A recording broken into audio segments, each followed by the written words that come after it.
तो आज हम करेंगे chapter number 4 linear equation in two variables का इंट्रोडक्शन पार्ट। आज हम इस वीडियो में समझेंगे इस चैप्टर में क्या क्या वो बेसिक्स हैं जिनकी हेल्प से हम इस चैप्टर को करेंगे आगे चल के। चलिए फटाफट से वीडियो को स्टार्ट करते हैं। यहाँ पे हमें कुछ टर्म्स होंगी सबसे पहले जो हमें समझनी होंगी इस चैप्टर को अच्छे तरीके से करने के लिए। तो टर्म नंबर 1 यानी लीनियर इक्वेशन। हम चैप्टर के नाम को ही जानते हैं। पहले हमारा चैप्टर क्या है? Linear equation in two variable. तो धीरे धीरे हम जानते हैं पहले लीनियर इक्वेशन क्या होती है। तो an equation in which the exponent of the variable is always one is called linear equation. कुछ समझ में नहीं आया? समझते हैं थोड़ा थोड़ा ध्यान से। एक इक्वेशन आपके सामने की इक्वेशन दिख रही है इन विच द एक्सपोनेंट। एक्सपोनेंट का मतलब होता है पावर। आपने अब तक काफी सुना होगा पावर का, कि इसकी पावर वो, उसकी पावर वो, 2 की पावर 3 की पावर 4 की पावर। तो यह पावर का इसका एक्सपोनेंट का मतलब है पावर। तो ऐसी इक्वेशन जिसकी जो पावर हो वेरिएबल के पास, जिसकी जो पावर हो वो हमेशा कितनी हो? 1 हो, वो आपका लीनियर इक्वेशन कहलाता है। अब वेरिएबल क्या होता है? आपकी इक्वेशन के अंदर कुछ भी चीज आती है, एक्स वाई जेड, ये सब आपके वेरिएबल्स होते हैं। फॉर एग्जाम्पल 2x+4, तो इसके अंदर जो ये x है ना, ये आपका वेरिएबल है। और इस वेरिएबल की पावर देख कितनी है? इसकी पावर 1 है। इसका मतलब ये कौन सी इक्वेशन हुई? Linear equation. अब हम समझेंगे linear equation in one variable. इसका मतलब भी समझते हैं। यानी ऐसी लीनियर इक्वेशन जिसकी पावर 1 हो और वेरिएबल भी उसके अंदर केवल एक ही हो, एक से ज्यादा वेरिएबल ना हो। तो जैसे ये देखिए, इसकी ये स्टैंडर्ड फॉर्म होती है ax+b। इससे आपको भले समझ में ना आए, इससे जरूर समझ में आ जाएगा।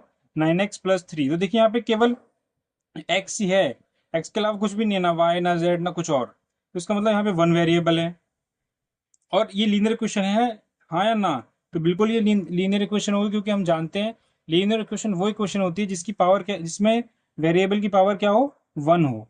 ठीक है, तो इसकी पावर 1 ही है। तो ये एक तरीके से लीनियर इक्वेशन भी है और वन वेरिएबल में भी। तो हम इसे बोल सकते हैं linear equation in one variable. एक एग्जाम्पल और देखिए, 8x-2 बराबर 0।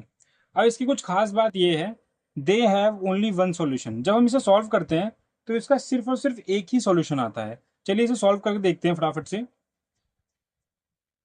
8x-2 equals to 0। ठीक है, यही हमारी इक्वेशन है, 8x-2 इक्वल्स टू 0। अब फटाफट सॉल्व करेंगे। 8x, माइनस का 2 इधर जाके प्लस का 2 हो जाएगा।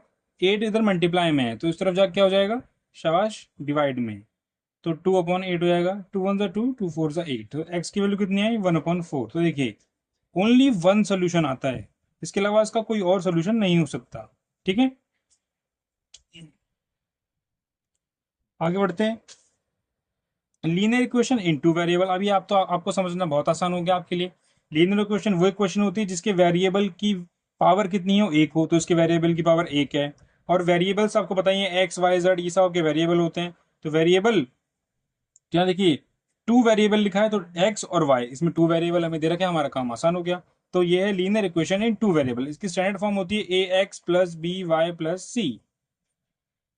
ठीक है, तो 7x+2y+3 इक्वल्स टू 0, एक एग्जाम्पल ये हो गया। और आपका 2x+3y-7 इक्वल्स टू 0, एक एग्जाम्पल ये हो गया। They have infinite many solution. जब हम इनको सॉल्व करते हैं तो इनके बहुत सारे सोल्यूशन निकलते हैं। क्यों निकलते हैं? क्योंकि मान लीजिए हम x की जगह पे 1 रखता हूँ तो सॉल्व करके y की वैल्यू हो जाएगी, और अगर y की जगह पे 2 रखता हूँ तो सॉल्व करके x की वैल्यू हो जाएगी। तो हम जैसे जैसे अलग अलग चीजें रखते जाएंगे वैसे वैसे अलग अलग इनके आंसर्स आते जाएंगे। तो हम कह सकते हैं they have infinite many solutions. इसका एक एग्जांपल मैं आपको अभी करके भी दिखाऊंगा। तो हमारा थर्ड टॉपिक है find the solution of linear equation in two variable. वही सॉल्यूशन निकालने हैं किसके? Two variable. मैंने बोला था आपको अभी करके दिखाऊंगा, तो चलिए फटाफट से करते हैं इसको। देखिए पहले पहले हम वेरीफाई करेंगे सबसे पहले कि क्या ये लीनियर इक्वेशन है। तो देखिए इसका वेरिएबल ये है और ये है, इनकी पावर 1 1 है। हाँ 1 1 है, इसका मतलब ये लीनियर इक्वेशन तो है। लिखा है टू वेरिएबल, तो क्या इसके पास दो वेरिएबल हैं? हाँ, एक वेरिएबल एक्स हो गया, एक वेरिएबल वाई हो गया, तो दो वेरिएबल भी हैं। इसका मतलब ये बात तो कंफर्म हो गई कि ये linear equation in two variable है। अब फटाफट से इसके सॉल्यूशन निकालते हैं। पहला एक्स फिर वाई। अब मैं एक्स की जगह पे 2 रखता हूँ। चलिए 3, एक्स की जगह पे 2 पुट किया, 8y-6 इक्वल्स टू 0। 3 2 जो आपका 6 हो जाएगा, 8y-6 इक्वल्स टू 0। मैं यहाँ पे +6 और -6 आपस में कैंसिल भी कर सकता हूँ, लेकिन मैं पूरे अच्छे से आपको सॉल्व करके दिखाऊंगा ताकि किसी भी तरह की कंफ्यूजन आपको ना रहे। -6 आप उधर भेज दीजिए, ये हो जाएगा आपका +6।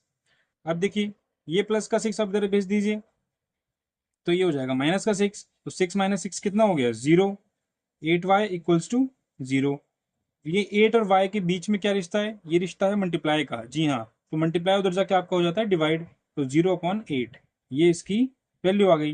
मैं यहाँ पे 0 भी लिख सकता हूँ वरना 0.8 भी, ठीक है। तो x की वैल्यू रखने पे y की वैल्यू आ गई, और वैसे अगर मैं y की वैल्यू रखता तो x की वैल्यू आ जाती। ऐसे लगभग लगभग हमें अपने क्वेश्चंस को करने के लिए इसके कम से कम 3 से 4 सॉल्यूशन निकालने होते हैं, और बाकी हमें पता ही है इसके इन्फिनाइट सॉल्यूशंस होते हैं।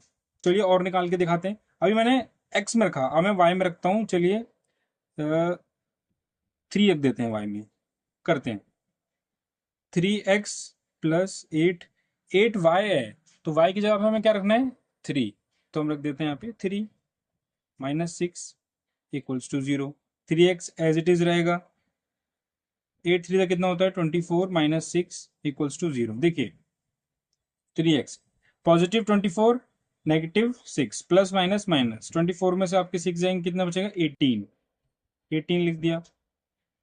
लेकिन 18 पॉजिटिव है या नेगेटिव, हमेशा जो बड़ा वाला था वो उसकी उसकी साइड दी जाती है, तो ये रहा पॉजिटिव, तो पॉजिटिव निशान लगेगा यहाँ पे 0।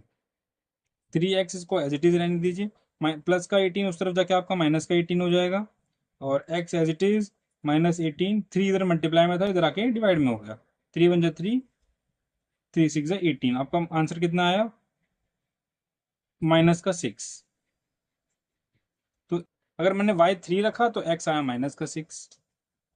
ओके, इसको भी फटाफट करते हैं जल्दी जल्दी, इसके दो सॉल्यूशंस और निकालते हैं। जैसे कि अब मैं रखता हूँ x की जगह पे 0 रख लेते हैं, तो इक्वेशन में 3x प्लस 8y माइनस 6 है, तो 3 0x की जगह पे 8y माइनस 6 बराबर 0। 3 0 0 प्लस 8y, उधर ये माइनस का 6 उधर जाके पॉजिटिव 6 हो गया। 0 को उधर भेज के वो फायदा नहीं है, 0 अगर भेज देंगे 6 माइनस 0 6 ही बचेगा, तो 8y बराबर 6, y बराबर 6/8, 2 3 या 6, 2 4 या 8, y की वैल्यू आपके आ गई 3/4। तो मैं यहाँ पे लिख दूंगा 3/4। अब लास्ट वाला कॉलम बचा है, ये आपके लिए होमवर्क है, आपको ये इसमें से वैल्यू पुट करके ये लास्ट वाला कॉलम आपको निकालना है। ओके, और इन सबको निकालने के बाद इनके लिखने का एक तरीका होता है, वो तरीका क्या होता है अब यहाँ पे ध्यान से देखिए। जैसे x का 2 और y का 0.8, तो हम लिखेंगे 2,0.8, ऐसे पहले x की वैल्यू फिर y की वैल्यू। माइनस 6 3, तो लिखेंगे -6,3, 0,3/4। तो इस तरह ये तरीका होता है निकालने का, निकाल के इसको इस तरह से हम आंसर लिखेंगे। तो इंट्रोडक्शन में सिर्फ इतना ही था, मिलेंगे अगली वीडियो में जल्दी, तब तक के लिए धन्यवाद।